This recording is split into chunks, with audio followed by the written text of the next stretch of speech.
di sebuah dunia di luar imajinasi. Tempat di mana mimpi bertemu dengan kenyataan.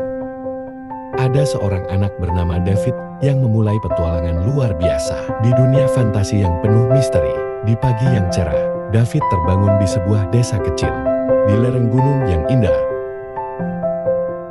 Dia memutuskan untuk menjelajahi hutan yang terletak di sebelah desa, di mana rimbunnya pepohonan menyembunyikan rahasia yang tak terhitung.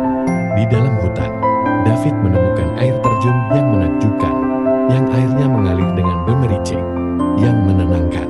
Namun itu tidak bertahan lama, karena ada suara aneh yang menghantui hutan tersebut. David pun mengecek lebih dekat ke asal suara itu. David pun menemukan hewan-hewan yang lucu.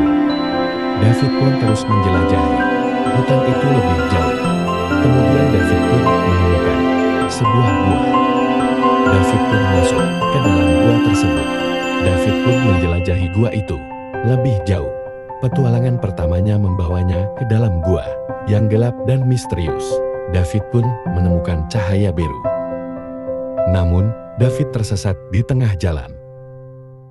Beruntungnya David menemukan jalan yang benar.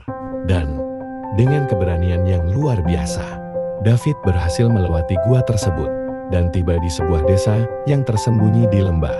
Desa itu nampak beda karena desa itu dihuni oleh makhluk-makhluk aneh, tetapi mereka ramah dan menyambut David dengan hangat. Di desa tersebut, David belajar tentang legenda, tentang artefak kuno yang hilang, yang konon memiliki kekuatan. Tanpa ragu, David memutuskan untuk mencari artefak tersebut, menggunakan keberaniannya untuk membantu desa tersebut. Petualangan berikutnya membawanya ke atas gunung yang curam, di mana dia harus menghadapi badai salju yang mengancam nyawanya.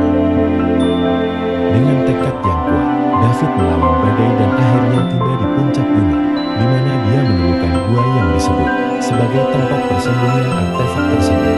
Namun, gua tersebut dijaga oleh makhluk-makhluk berbahaya yang siap menghalangi setiap orang yang mencoba mendekat. David berjuang melawan makhluk-makhluk tersebut dengan pedangnya yang diambil dari desa. Dengan kecerdikan dan keberanian, dia berhasil melewati penghalang tersebut. Di dalam gua, dia menemukan artefak tersebut berada di dalam peti yang tertutup rapat. Dengan hati-hati, David membuka peti tersebut dan menemukan artefak itu bersinar terang. Namun, sebelum dia bisa mengambil artefak, ia sudah dikejar monster. Si David lari-lari supaya Agara tidak ditemukan oleh monster. David pun berhasil melarikan diri dari monster tersebut dengan kecepatan dan ketangkasannya. David dapat lari dari monster. David pun keluar dengan keadaan sehat. Di luar gua, dia disambut oleh beberapa penduduk yang khawatir padanya. David memberikan artefak kepada pemimpin desa, dan keajaiban pun terjadi di desa tersebut.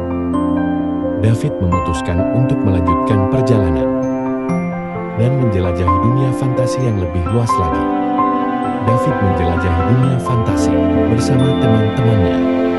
Dia bertemu dengan makhluk-makhluk fantastis seperti naga, penyihir, dan masih banyak lagi. Di setiap tempat yang dia kunjungi, dia menemukan keajaiban dan keajaiban baru yang membuatnya semakin terpesona oleh dunia fantasi. David pun saat perjalanan menemukan banyak sekali teman baru. Namun, di tengah petualangannya, David menemukan banyak makhluk-makhluk yang aneh. Namun, sekarang makhluk itu menjadi teman David semua. David juga belajar tentang pentingnya menjaga alam, karena dia melihat langsung betapa indahnya alam dunia fantasi yang harus dijaga dan dilestarikan. Akhirnya, setelah menjelajahi setiap sudut dunia fantasi, David kembali ke desa asalnya dengan hati yang penuh dengan kenangan tak terlupakan, dengan senyum di wajahnya dan semangat petualangannya yang tak kenal lelah. David pun masih ingin menjelajahi dunia fantasi, dan di dunia fantasi yang luas, petualangan David akan terus berlanjut, membawa keberanian, kebaikan, dan keajaiban kepada siapapun yang bersedia mempercayainya dengan hati yang penuh harapan. David dan temannya melangkah ke masa depan yang baik. Jangan menyerah walaupun banyak rintangan. karena kita pasti bisa melewatinya dengan